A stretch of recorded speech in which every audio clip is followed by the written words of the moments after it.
Kedua fixer yang baru pontang-panting mengejar pemuda yang melarikan diri cuma dengan kolor ini, langsung gerak cepat untuk mencari pagar yang mereka butuhkan untuk mendapat alamat agar bisa segera terlepas dari narkoba yang mereka pegang. Mereka memutuskan untuk membagi tugas dan memasuki bar secara terpisah untuk mengawasi Kit mengambil pagar. Saat itu, bar sedang menyelenggarakan pesta pernikahan putri bos preman lokal. Suasana sangat ramai, cocok buat menyelinap dan mencari pagar tersebut. Kit mendekati bartender dan meminta bantuan untuk mengambil pagar yang ditinggalkan temannya. Namun, bartender tidak mendengar dengan jelas dan justru membawakan minuman. Frustrasi, Kit melompat ke belakang bar dan mengambil sendiri pagar itu. Tindakan ini membuat satpam berpikir dia mau mencuri dan mengusirnya keluar. Melihat ini, kedua fixer bergegas mengikuti. Tetapi tiba-tiba banyak penari masuk dan mendorong mereka kembali ke pesta. Mereka terjebak di tengah-tengah kerumunan penari dan terpaksa ikut menari untuk tidak menarik perhatian. Namun, bos preman itu tampaknya mengenali mereka. Keduanya tegang mengamati setiap gerakan bos, yang tampak memberikan instruksi misterius pada anak buahnya dan ketika anak buahnya hampir mengeluarkan pistol. Kedua fixer segera mengeluarkan senjata mereka dan saling menodong, berpura-pura tidak saling mengenal dan saling memaki. Strategi ini berhasil menghilangkan kecurigaan bos preman, yang lalu mengambil pistol mereka dan melanjutkan pesta. Mereka berhasil melarikan diri dari bar dan berkumpul lagi di mobil. Sialnya, anak buah bos preman terkejut menyadari mereka saling kenal karena pistol kedua fixer menggunakan model yang sama. Untungnya, mereka sudah melarikan diri. Mereka memeriksa alamat yang dikirim ke pagar. Mereka mengantar Kit ke tujuan yaitu markas sebuah geng mafia.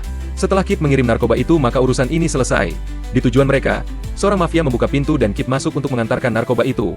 Tiba-tiba sekelompok gangster bersenjata yang sudah lama ingin menghancurkan geng mafia ini menyerbu masuk.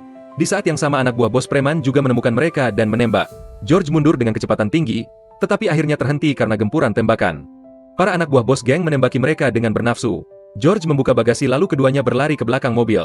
Ada banyak senjata di bawah ban cadangan. Setelah mengambil senjata, mereka menunggu. Ketika musuh berhenti menembak untuk mengisi ulang, mereka langsung menyerang balik dan membunuh semua preman. Setelah itu, mereka masuk ke gudang dengan hati-hati, menemukan banyak penjahat mati akibat baku tembak. Mereka mencari Kit dan akhirnya menemukannya di bagasi mobil. Nampaknya dia belajar banyak dari pengalaman menjadi mayat.